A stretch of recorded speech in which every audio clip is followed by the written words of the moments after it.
नमस्कार बंधुरा बांगलार स्वादे आपनादेर सबाइके स्वागत।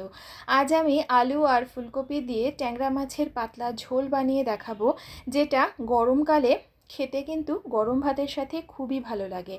और खूब सामान्य तेल एवं मशला दिए आमी किन्तु एई रेसिपिटा करे देखिएछि। आशा करी आपनादेर भालो लागबे। चलुन ताहले शुरू करा जाक आजकेर एई भिडियोटी। टैंगरा माछेर पातला झोल बानाबार जोन्नो आमी एखाने निये नियेछि 6 पिस टैंगरा माछ। आमी एकटु छोटो साइजेर टैंगरा माछ व्यवहार करेछि। माछगुलोके परिष्कार करे केटे भालो करे धुए नियेछि। टैंगरा माछ किभाबे धुते हय सेटा आमरा प्रत्येकेई जानि, तबे जारा नतुन राधुनी तादेर जोन्नो बोले राखि टैंगरा माछेर गाटा एकटु पिच्छिल धरनेर हय, ताई माछटा केटे नेওয়ার পরে সামান্য একটু লবণ মাখিয়ে মাছটাকে যদি একটু কোচলে ধুয়ে নেওয়া হয় তাহলে মাছের গায়ের যে পিচ্ছিল ভাব সেটা কিন্তু একেবারেই থাকে না। এখন আমি মাছের মধ্যে দিয়ে দিচ্ছি হাফ চা চামচ হলুদ গুঁড়ো আর হাফ চা চামচ লবণ। এখন লবণ আর হলুদটাকে মাছের গায়ে খুব ভালো করে মাখিয়ে নিয়ে এটাকে 10 মিনিটের জন্য এভাবেই ম্যারিনেট হতে রেখে দেব। 10 মিনিট হয়ে গেছে, এবার মাছটা ভাজতে হবে। তার জন্য একটা কড়াই গরম করে তাতে 2 টেবিল চামচ সরষের তেল দিয়ে দিলাম। তেলটা গরম হয়ে যাওয়ার পরে এখন লবণ হলুদ মাখিয়ে রাখা ট্যাংরা মাছগুলোকে দিয়ে দিলাম। একটা পিঠ থেকে 2 থেকে 3 মিনিটের জন্য মাছগুলোকে হালকা করে ভেজে নিলাম। খুব বেশি করে আমি কিন্তু কড়াভাবে ট্যাংরা মাছগুলো ভাজবো না।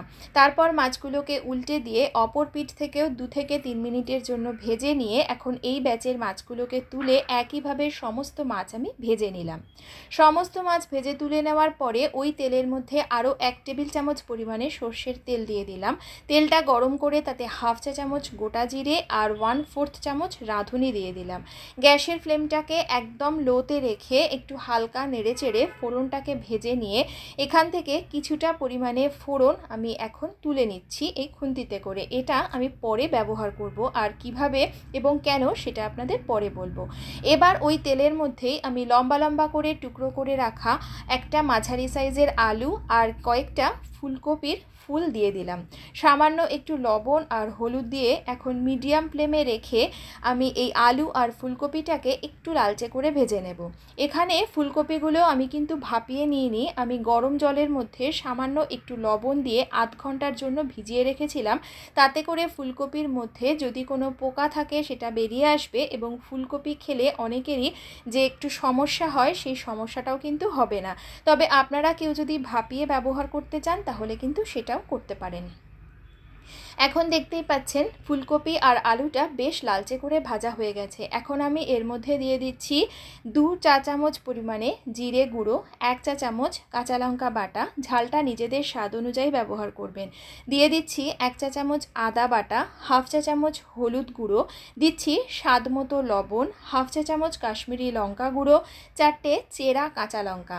এবার মশলাটা ভালো করে কষানোর জন্য সামান্য পরিমাণে একটুখানি জল দিয়ে খুব ভালো করে মিডিয়াম ফ্লেমে রেখে এটাকে কষিয়ে নিচ্ছি।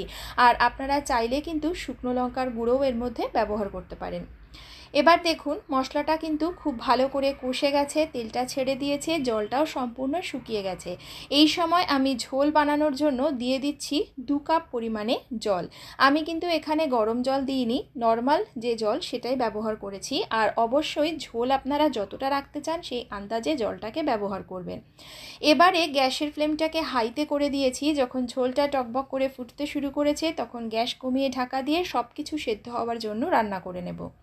মোটামুটি মিনিট 10 আমি মিডিয়াম টু লো ফ্লেমে রেখে সব কিছুকে ভালো করে সেদ্ধ করে নিয়েছি। এখন দেখুন আলু আর ফুলকপি খুব ভালো করে সেদ্ধ হয়ে গেছে।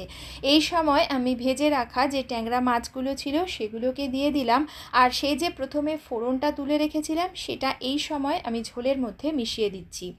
এই সময় ঝোলে ফোড়নটাকে মিশিয়ে দিলে ফোড়নটা কিন্তু ডুবে যায় না, ঝোলের ওপরে বেশ ভেসে থাকে আর সেটা দেখতেও ভালো লাগে। মাছটাকে খুব ভালো করে নেড়ে চেড়ে ঝোলের সাথে মিশিয়ে দিয়ে গ্যাসের ফ্লেমটাকে হাইতে রেখে এটাকে ঢাকা দিয়ে 2 মিনিটের জন্য রান্না করে নেব, যাতে করে মাছগুলো খুব ভালো করে সেদ্ধ হয়ে যায়। মিনিট 2 হয়ে গেছে, এখন ঢাকনাটা তুলে নিচ্ছি। আমাদের কিন্তু ট্যাংরা মাছের পাতলা ঝোল একদম তৈরি হয়ে গেছে, মাছগুলোও খুব ভালো করে সেদ্ধ হয়ে গেছে।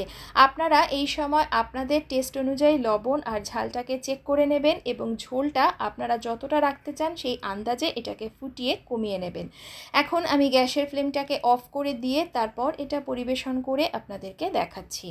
তৈরি হয়ে গেল আলু আর ফুলকপি দিয়ে ট্যাংরা মাছের পাতলা ঝোল। রেসিপিটি আপনাদের কেমন লাগলো আমাকে কমেন্ট করে জানাবেন এবং আমার ভিডিওটি শেষ পর্যন্ত দেখার জন্য আপনাদের সকলকে জানাই অসংখ্য ধন্যবাদ।